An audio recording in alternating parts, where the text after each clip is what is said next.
Nós temos a visita de um candidato à presidência da República. Nós teremos aqui uma entrevista feita pelo João Carlos Ávila, editor de política do Jornal NH, com o candidato João Amoedo.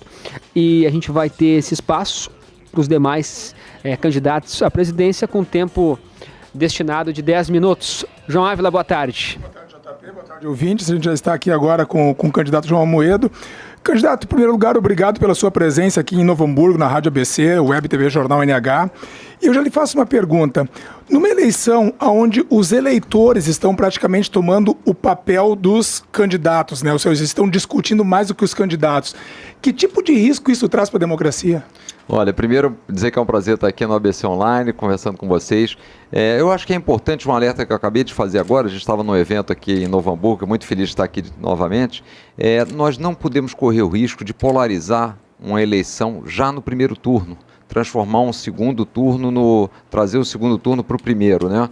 Porque o país está muito debilitado, claramente nós precisamos de renovação, isso ficou explícito com toda a crise política, a crise econômica, com a crise da Lava Jato, e é hora da gente discutir ideias, discutir propostas, entender melhor o que as pessoas vão fazer, o que os candidatos vão fazer. Eu, como estreante na política, como eleitor durante muitos anos, sempre me acostumei a ouvir muitas promessas durante campanhas eleitorais e depois a realidade era diferente. Então eu sempre tenho dito isso, é mais importante na hora da eleição e na escolha do candidato a gente olhar para trás e ver o que aquele candidato fez, o que de fato ele realizou, antes de ficar só analisando as propostas. Então, o meu alerta é que é importante a gente fazer um voto consciente e ter tempo de fato para discutir propostas e votar, principalmente no primeiro turno, naquele que você considera mais adequado, mais competente, fazer o voto de convicção, né? E não o voto útil. E que rumo pode tomar nossa democracia com essa postura que estão tendo hoje os eleitores, né? Ou seja, os eleitores hoje estão brigando mais do que os candidatos. Isso, na verdade, eu acho que o alerta que eu tenho deixado é o seguinte: infelizmente a gestão petista foi muito ruim, né?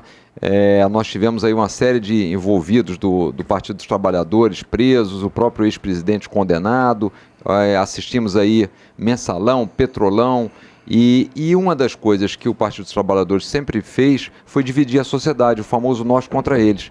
E eu entendo que a parte da solução que a gente quer para o Brasil, justamente voltar a ser um país que cresça, que as pessoas tenham esperança, que tenham oportunidade, que é algo que a gente está vislumbrando pouco hoje, faz parte necessariamente da gente ter uma sociedade mais unida. Então esse nós contra eles não resolve o processo, a gente deveria evitá-lo, né? Acho que esse é um alerta importante. Agora vamos falar um pouquinho de futuro, né? Quais seriam os desafios e quais são os desafios que o senhor terá pela frente caso conquiste essa eleição? Olha, o primeiro desafio que eu entendo que são tantos no Brasil, mas assim, eu acho que tem dois grandes, né?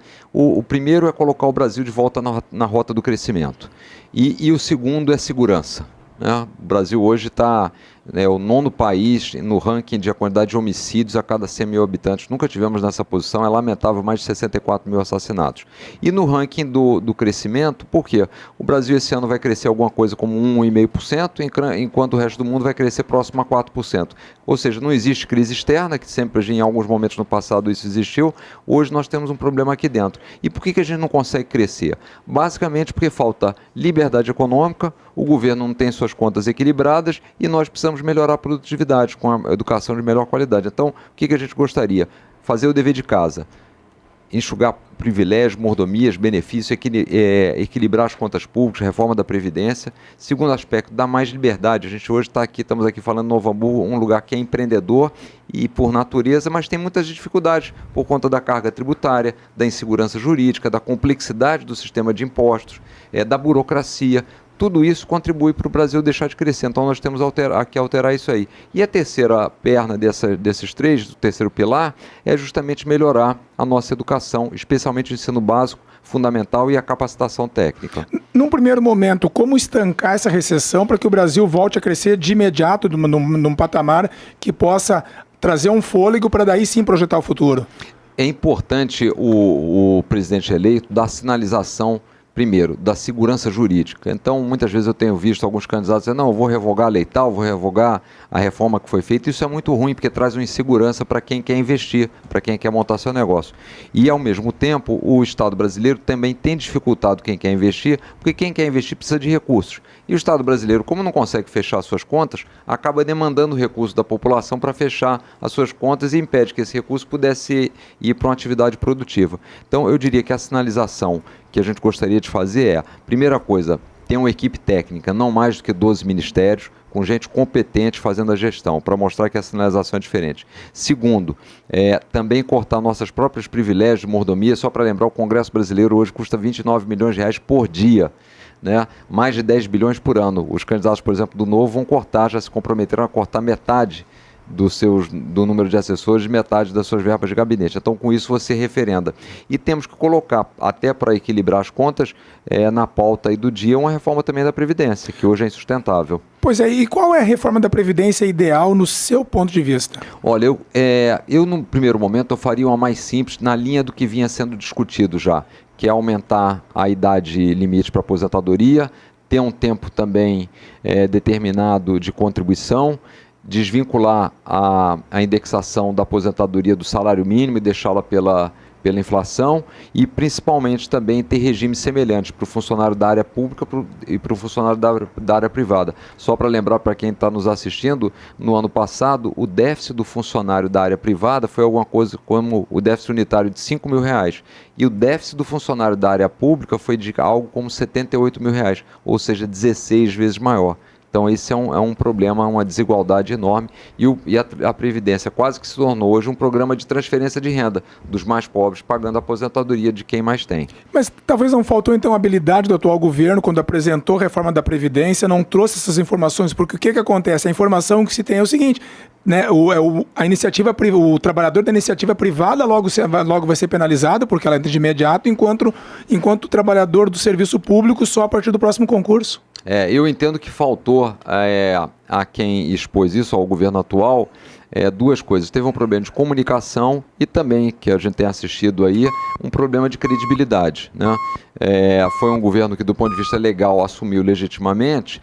Agora, na medida em que começa a colocar como ministros pessoas que são investigadas, pessoas que tem a sistemática da velha política, do toma lá da cá, de conseguir a coisa através de acordos, de verbas, do fisiologismo, houve um desgaste natural e, consequentemente, você também, e acho que é um aspecto importante, que é um pouco na linha do que eu havia comentado inicialmente, é o seguinte: o gestor público tem que dar o exemplo de austeridade. Não dá para morar em palácio, usar avião da FAB para coisas particulares, ter tanto assessores, ter chefe de cozinha, ter cartão corporativo. Eu não consigo ver, como cidadão e como presidente ou candidato a presidente, isso sendo normal num país com tantas necessidades. Então, a pessoa que for para a área pública tem que dar esse exemplo de austeridade. Afinal de contas, ele está usando o dinheiro do cidadão pagador de impostos, que trabalha hoje 153 dias por ano só para pagar imposto, e tem serviços públicos de péssima qualidade, né? Ou seja, é nocivo, é um peso nocivo, né? Exatamente. O ano passado a gente teve uma reforma trabalhista, certo? Que não se sabe até que ponto ela é boa, até que ponto ela é ruim. O senhor pensa em alguma coisa a mais sobre CLT, sobre os direitos trabalhistas, sobre a relação trabalho entre trabalhador e o empregador? Olha, eu entendo que houve alguns avanços com a reforma trabalhista existente. É difícil sempre a gente fazer essa avaliação, porque o cenário econômico também piora, então você não tem as mesmas condições, mas sempre que você puder, e essa linha que a gente gostaria de andar, sempre que você puder dar mais liberdade para o empregado e principalmente flexibilidade para que ele possa discutir com o empregador e no final o que eles decidirem preempodere, eu acho mais razoável. 3 exemplos que me parecem que vão exatamente nessa linha do que a gente está falando. Nós gostaríamos, por exemplo, de dar liberdade ao trabalhador de decidir o que fazer com o seu fundo de garantia, onde aplicar. Afinal de contas, aquilo é fruto do trabalho dele. Ontem, por acaso, foi regulamentada uma legislação que permite ao trabalhador deixar o seu fundo de garantia em garantia para um banco e tomar empréstimo. Só que olha que interessante, o fundo de garantia rende aí alguma coisa por volta de 4,5% ao ano. E o empréstimo ele vai tomar alguma coisa como 3,5% ao mês, né? Então, mas é com o dinheiro dele, por que ele não poderia ter flexibilidade de usar esses recursos? E nessa mesma linha, a gente entende que férias e 13º, o empregado poderia, por exemplo, optar em receber as férias, ou receber o 13º, 1/12, e mesmo as férias vender o que ele achasse razoável. Quer dizer, se são direitos dele, cabe a ele decidir o que fazer com seus direitos, né? E não o Estado definir tudo. Candidato, a gente já havia acertado 10 minutos, né? Estamos chegando ao final, então o senhor tem 30 segundos para suas considerações ao público do Vale dos Sinos. Olha, de novo, dizer que é um prazer estar aqui, um lugar muito empreendedor, e é importante o seguinte, nós estamos a apenas 9 dias das eleições que serão muito importantes para o Brasil.